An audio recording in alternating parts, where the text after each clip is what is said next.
Assalamualaikum warahmatullahi wabarakatuh. Hai, selamat pagi anak hebat. Senang rasanya Pak Angga masih bisa menemani kalian belajar di pembelajaran pada hari ini.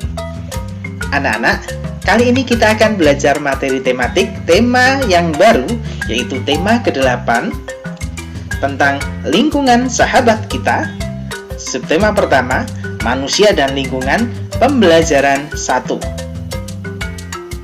Nah, sebelum pembelajarannya kita mulai, lebih baiknya kita akan mengenal dulu materi pembelajaran pada hari ini.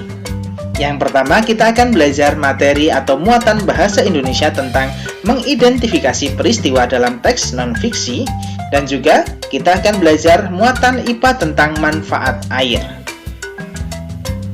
Nah, langsung saja kita akan masuk ke materi yang pertama, yaitu tentang mengidentifikasi peristiwa dalam teks non-fiksi. Masih ingatkah kamu tentang teks non-fiksi? Iya, teks non-fiksi adalah teks yang dibuat berdasarkan fakta, realita, atau hal-hal yang terjadi dalam kehidupan sehari-hari. Biasanya, teks non-fiksi berisi informasi tentang suatu peristiwa. Contoh dari teks non-fiksi yaitu karya ilmiah, laporan berita, tulisan sejarah, ataupun biografi, dan lain sebagainya. Cara mengidentifikasi teks non-fiksi. Teks non-fiksi berisi informasi tentang suatu peristiwa. Kita dapat mencari dan menentukan peristiwa-peristiwa tersebut dengan mengidentifikasi teks non-fiksi tersebut. Nah, berikut ini adalah cara mengidentifikasi teks non-fiksi. Ya, sebetulnya untuk mengidentifikasi teks non-fiksi, kalian cukup perlu mencatat ide pokok dari teks tersebut. Tapi, langkah-langkah dalam mencatatnya, biar untuk mempermudah kalian, Pak Angga tuliskan langkah-langkahnya sebagai berikut. Yang pertama, membaca teks dengan cermat. Yang kedua, mencatat ide pokok dari teks tersebut.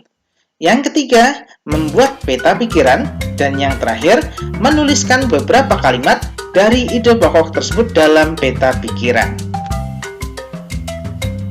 Nah, untuk lebih jelasnya, silahkan kalian baca teks berikut ini. Berjalan sejauh 2,5 km demi air bersih. Masyarakat Lamaknen Selatan, Nusa Tenggara Timur sulit mendapatkan air bersih. Letak sumber air bersih sangat jauh dari tempat tinggal mereka. Sumber air bersih hanya bisa dijangkau dengan menempuh perjalanan sejauh 2,5 km. Masyarakat Lamaknen Selatan mengambil air bersih di Timor Leste. Kegiatan tersebut tidak dipersoalkan masyarakat Timor Leste. Meski berbeda kewarganegaraan, kedua pihak masih memiliki hubungan darah. Masyarakat Timor Leste masih memiliki hubungan kekeluargaan dengan masyarakat Lamaknen.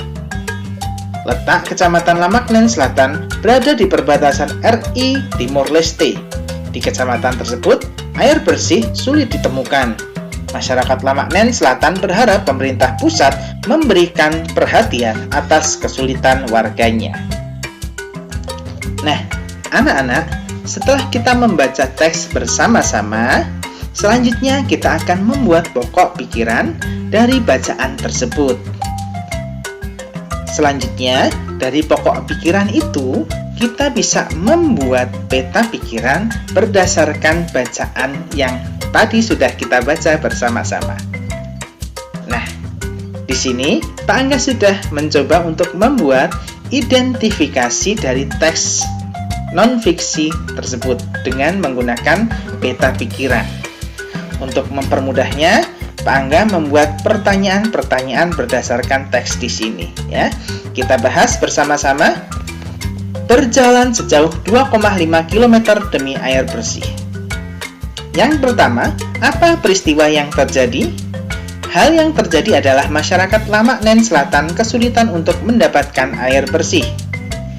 Yang kedua, di mana warga mengambil air bersih? Warga mengambil air bersih di Timor Leste. Dan yang ketiga, berapa jarak tempat tinggal warga dengan sumber air bersih? Jaraknya adalah 2,5 km.